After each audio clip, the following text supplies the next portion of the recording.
And welcome to Conservative Arkansas Media. I'm your host, Paul Harrell. Thanks so much for being with us. It's always great to do a show about Arkansas news for Arkansans. And as we are now at the confirmed end of the Arkansas General Assembly, we are going to continue bringing you the news. But they did, in fact, what's called sine die, officially end the session. For the most part, it was a very successful session. If you are a conservative, if you believe in the Republican Party platform, then you should be pretty happy about what went on down in Little Rock in your name. We got a great show for you. This was the scene earlier this week outside of Batesville, Arkansas courtroom. This, of course, is the president's or resident Biden's son. Can I say that on Facebook? This was President Biden's son coming out of a Batesville courthouse because of this custody dispute with a woman who he had a child with. And, of course, we have the first family still refusing to acknowledge their seventh grandchild, which is something many people have been matter of fact, there was a question asked of Karine Jean-Pierre the other day. Will the Biden family ever acknowledge their seventh grandchild? That still hasn't happened. This was from Twitter, and it was somebody affiliated with the GOP. It was on the GOP's Twitter account.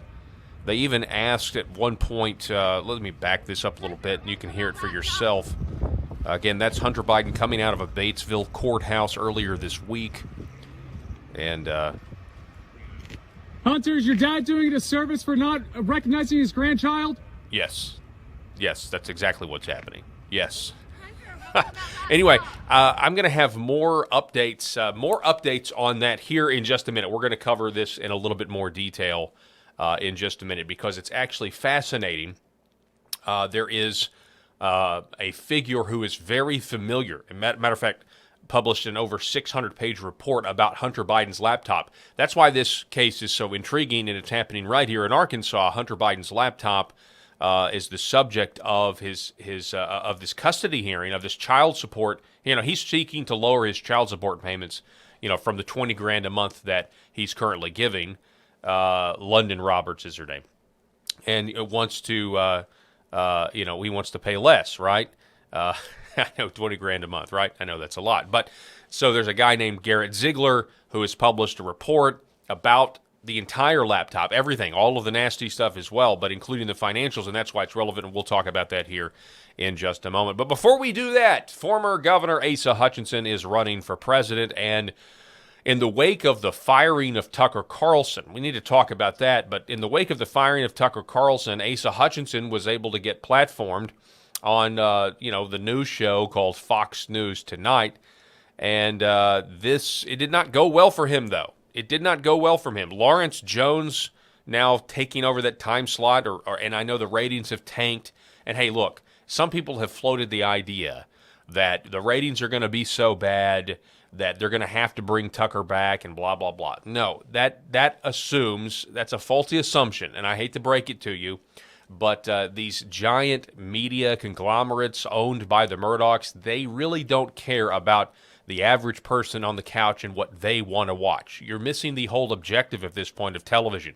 It's called programming for a reason, television programming, because they want to program you into thinking a certain way. And Tucker Carlson went too far. Well, I mean, in their minds, he went too far in exposing neocon lies about the war in Ukraine, as well as the cozy relationship big pharmaceutical companies have with mainstream media outlets, really delegitimizing the whole operation, not to mention platforming RFK Jr.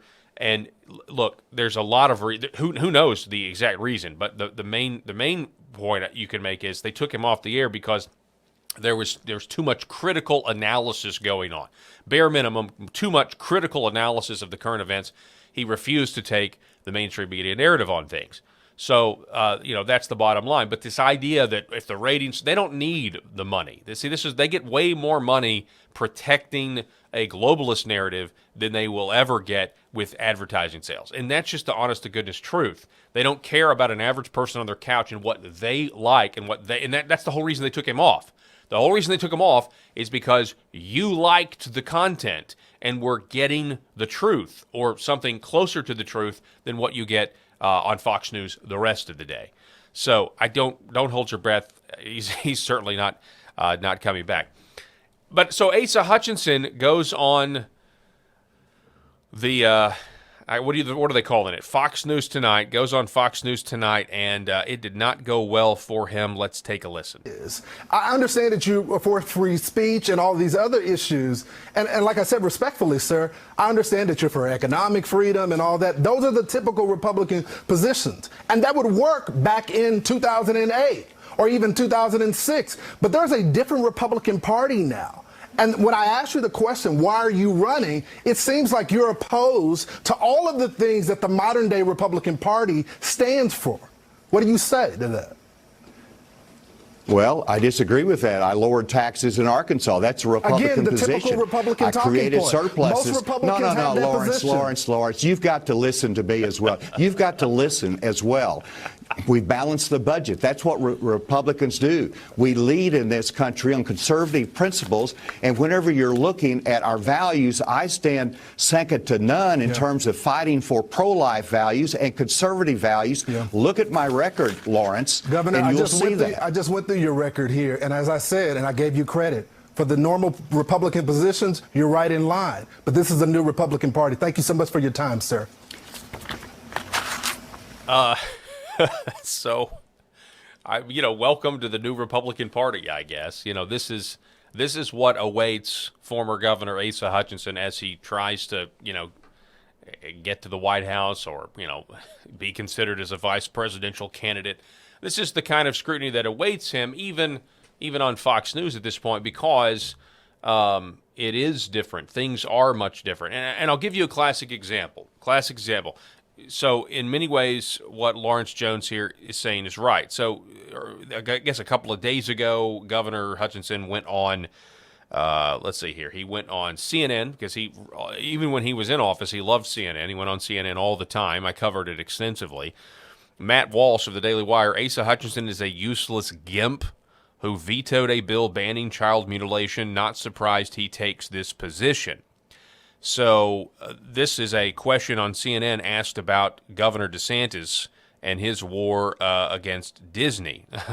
Not that I trust DeSantis either, but listen. Those exceptions to be in place. As a small government conservative, which you just repeated here, what's your take on leaders in your party, Ron DeSantis among them, who are actively using the government to change social policy and wage culture wars?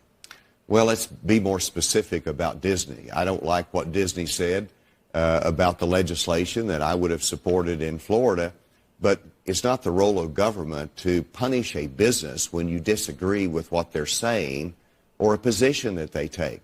If that was the view of a Republican, then we're going to be in all kinds of trouble in our businesses in blue states if they start punishing businesses for taking a more conservative speech or position. And so Yeah, but that's exactly what is already happening. Okay, this again is trying to operate in this phony, vacuum that just this myth of neutrality that does not exist, ladies and gentlemen. It just quite frankly doesn't. That if we play by the rules, or the other side will play by the rules, that is long and gone. And this is the antiquated idea. You say what you want to, but we as people who vote for legislators to go down to our state capitals across this country and represent us, we are still, in fact, able to pass legislation declaring things that are right and declaring things are wrong, and putting legal safeguards in place to ensure that these ideals are adhered to in the law, to codify it, right? What Disney is doing to our children is disgusting and has no place, absolutely no place in America. And it simply doesn't. And what we're seeing here is what I think a lot of old school, quote, Republicans for a smaller government, which his record does not demonstrate that, by the way, what we're seeing here is people waking up, politicians waking up, realizing the depravity on the other side and taking steps to mitigate it as much as they can. And this is, in the case of Tennessee, allegedly results in some of these laws that were, because see, I equate these laws against Disney as a reason, is essentially a way to try to stop the woke agenda, as well as, dare I say on Facebook, the grooming agenda and everything else. That's what these laws are. In Tennessee, allegedly, somebody was so upset by one of these laws that they decided to persecute Christians and murder children inside a Christian school. That's the Nashville school shooting at a Christian school, a Presbyterian school there. And so this is, again, to just act like we can remain neutral, and that's not a thing anymore, okay? Because you know what that means? And we found this out in Arkansas. Adopting this live and let live mentality, it's a fairy tale at this point. And it means that, yes, you have to accept parents taking their children to drag shows, and that there's nothing wrong with it, and it's perfectly fine. It means that you have to accept that. And people all across the nation in Christian red states are saying, no, we do not accept that, and we're going to do something different, and we're going to use, and as I've been saying this on other platforms, we're going to use the little bit of federalism that is left in the tank that we call a constitutional republic. We're going to use it.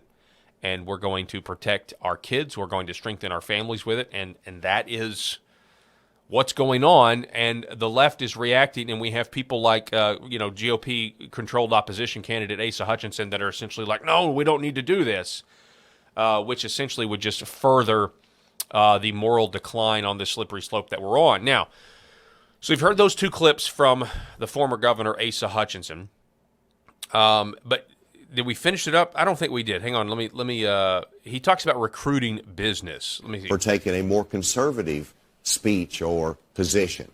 And so I don't understand a conservative punishing a business that's the largest employer in the state, in Arkansas, and as governors. Of course he doesn't, because Walmart called all of the shots. I'm just telling you right now, Asa Hutchinson, if it wasn't for Sarah Huckabee Sanders, you would not have these bills that banned children from drag shows, or increased medical malpractice, where you can go after doctors that are performing these surgeries, or banning puberty. Well, we know, and I will get to this here in a minute. The old headlines were Asa 2 years ago refused to sign, and he vetoed a bill banning the chemical castration of our children. By the way, that is going to come back to haunt him in a big way if there is actual GOP primary debates. But listen to what he says. We recruit industry. We support our industry because it provides jobs. And we're not dictating to them what their speech is. To me, that's a conservative position, and you err when you go otherwise. So yeah, we recruit businesses. By the way, Asa was also at the White House Correspondents Center. I saw that. I saw him, actually, there's a video on Twitter of him talking to Byron Donaldson, the congressman that they nominated for Speaker of the House back when the Freedom Caucus was trying to get the rules to vacate the chair and everything else.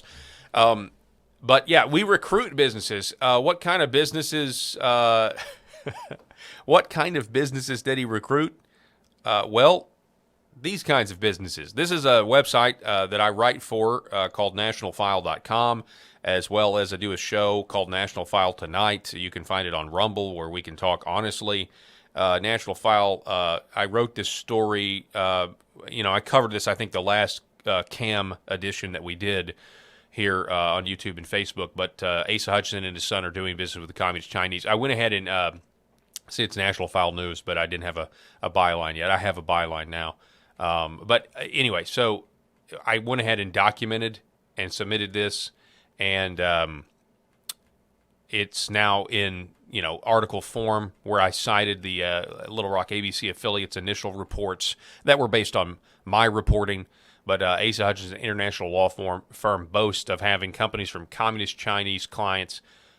From Communist China as clients. Asa Hutchinson Law Group takes money from Chinese companies that got sweetheart deals at the expense of Arkansas taxpayers. So when the governor says things like, "I'm, doing, we're going to recruit businesses," it's just fascinating how many people don't know. And the CNN anchor's not going to ask, of course, because it's CNN. Well, what kind of businesses? Well, ones that were, communist affiliated and also did business with my law firm. I mean, my son's law firm. Yeah, you're just not going to see that.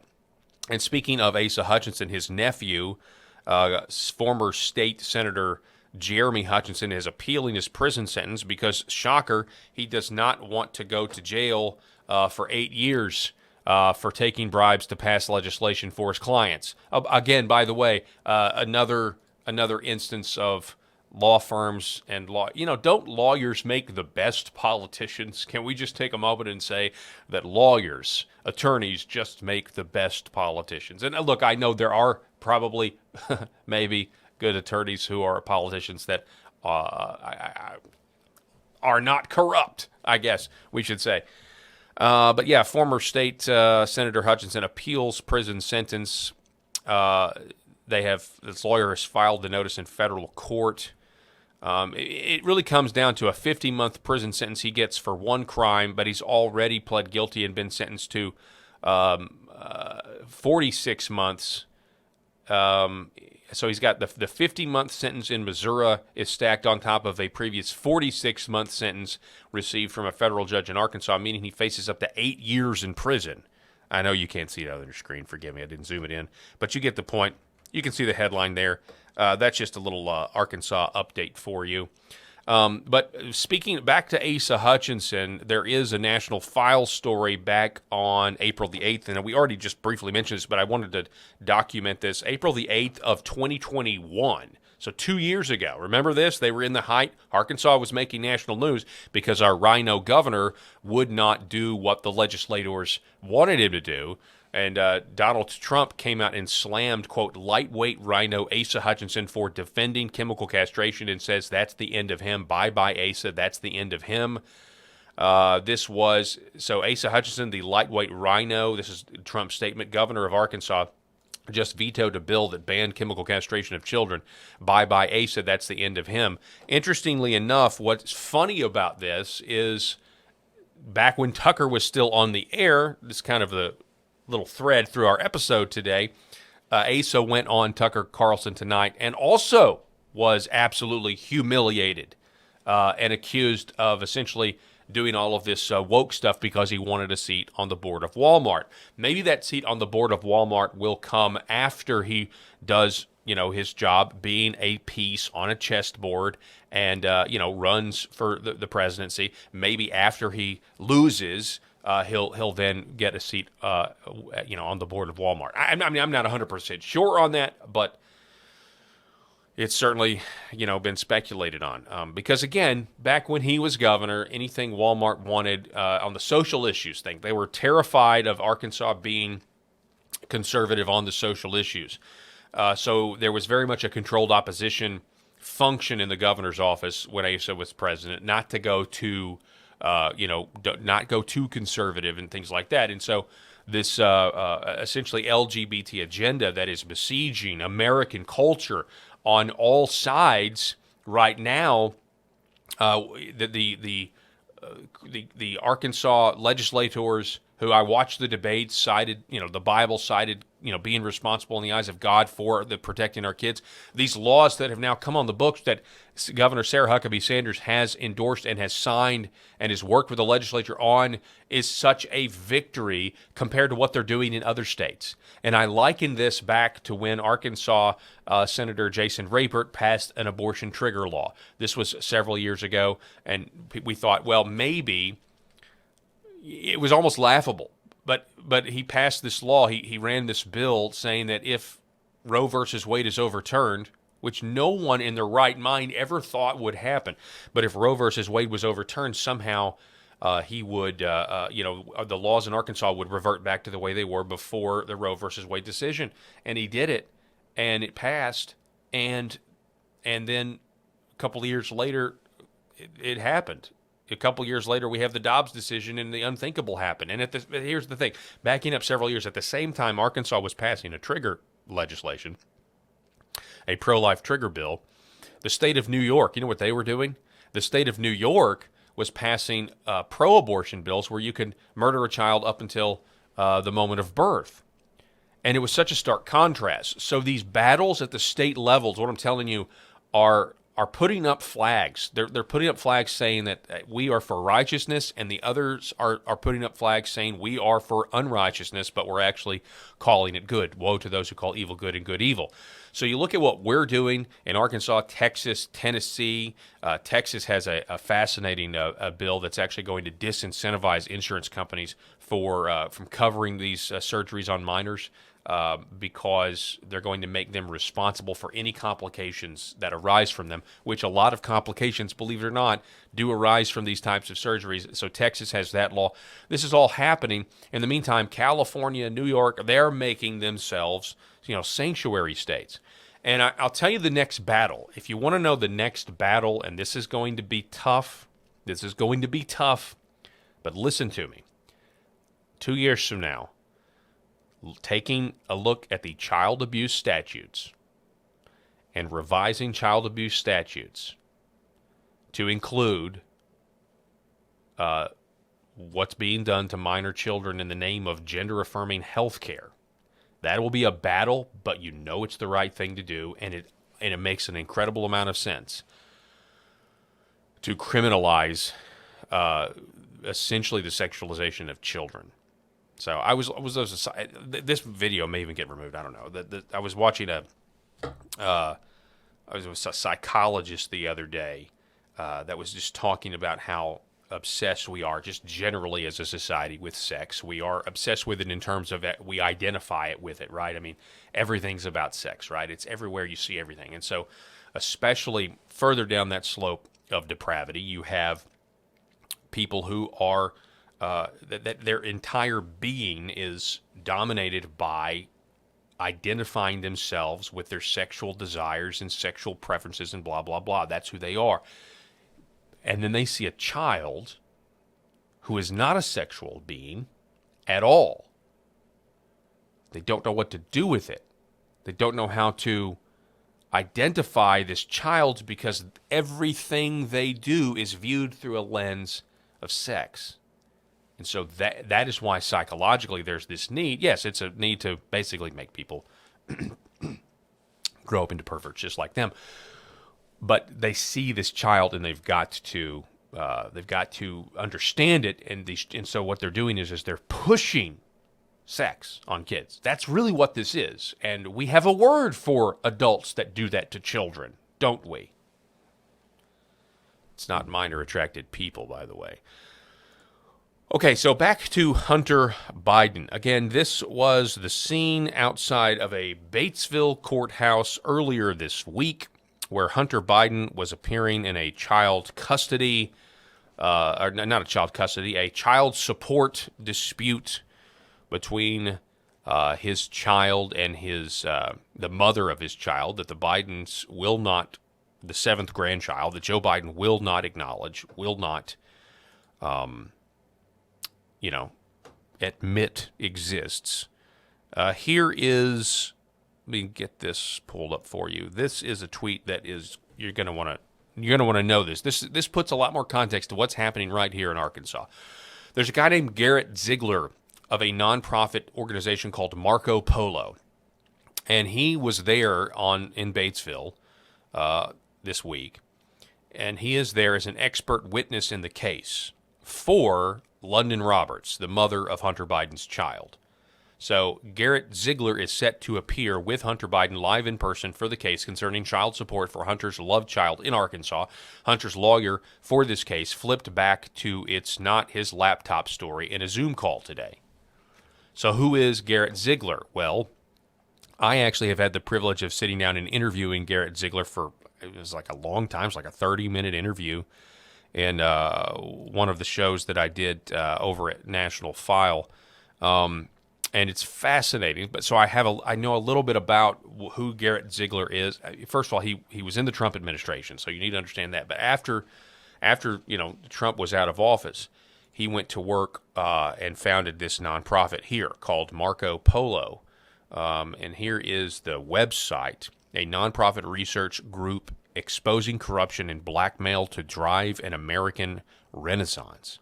So he's got an over 600-page dossier That's essentially the equivalent of a congressional report and a congressional investigation on the Hunter Biden laptop. And I mean, if you click there, you can just see they've now got it broken down. The email addresses on the Hunter Biden laptop, HB iPhone backup messages. I mean, this is everything out there, okay, on the Hunter Biden laptop. So this is the Twitter page with a little bit more about Marco Polo, but this is interesting. Indisputable evidence of a completely criminal junta. This is a quote. When it was Hunter's turn to complain about Roberts, his team brought up Garrett Ziegler, a former Trump administration staffer and longtime Hunter nemesis, who is an expert witness for Roberts and was sat in the court. Lowell said that he had not been sent so much as a resume or report from his counterparts about Ziegler's looming evidence. Lancaster responded by pulling out a copy of a 644-page analysis Ziegler prepared on the contents of Hunter's notorious abandoned laptop for his nonprofit Marco Polo. He then handed the massive stack of papers entitled Report Biden's laptop to an incredulous Langdon, saying, "That's all I have." So Ziegler was in the courtroom in Batesville that day. And, of course, it only lasted about 2 hours. It was kind of, and forgive me if this is not technically the term, but like kind of a preliminary proceeding or hearing. And so it's going to, kick off again later where, from what I can tell, Ziegler is still going to be used and allowed to testify as an expert witness about Hunter Biden in a courtroom over child support payments. Now, the reason is, there's a ton of stuff on this laptop. We know, right? There's a lot of weird stuff on the laptop. But you know what is on the laptop? Banking information, money changing hands. So Hunter Biden doesn't want to continue to pay, I think, $20,000 a month to his child and to his former lover. Doesn't want to continue to pay $20,000. Wants it lowered. Ziegler is there to say, hey, man, look at all of this money you have and changing hands here on the laptop. You can continue. You can afford $20,000 a month. The whole thing is fascinating. The whole thing really, truly is fascinating, and we're going to continue to watch it as much as we can. This is Judge Chastise's legal team for Hunter Biden. So here's a little bit more insight here. Arkansas Democrat Gazette has some coverage, and so it's it's certainly. It's crazy that this is happening, here in little old Arkansas, having this direct line of, relevancy in the undoing of the Biden administration right here in Arkansas. It's pretty crazy. So anyway, we'll continue to cover this, and we'll give you more insight as we can. That's all the time we have here on Conservative Arkansas Media for this week. We are going to be back next week or the week after that. You have to forgive me on that because I know we're right now in talks of we're wanting to interview Attorney General Tim Griffin. And so we're working that out. And so we'll have that interview for you very soon. I will leave you with this. I understand that you are for free speech and all these other issues. And like I said, respectfully, sir, I understand that you're for economic freedom and all that. Those are the typical Republican positions. And that would work back in 2008 or even 2006. But there's a different Republican Party now. And when I ask you the question, why are you running, it seems like you're opposed to all of the things that the modern day Republican Party stands for. What do you say to that? Well, I disagree with that. I lowered taxes in Arkansas. That's a Republican position. Typical Republican I created surpluses. Most Republicans have that Lawrence, you've got to listen to me as well. You've got to listen as well. We balance the budget. That's what Republicans do. We lead in this country on conservative principles, and whenever you're looking at our values, I stand second to none in terms of fighting for pro-life values and conservative values. Look at my record, Lawrence, Governor, and you'll see that. I just went through your record here, and as I said, and I gave you credit, for the normal Republican positions, you're right in line. But this is the new Republican Party. Thank you so much for your time, sir. And thank you so much for your time. We will see you again next time. This has been Conservative Arkansas Media. My name is Paul Harrell. Thank you so much for watching.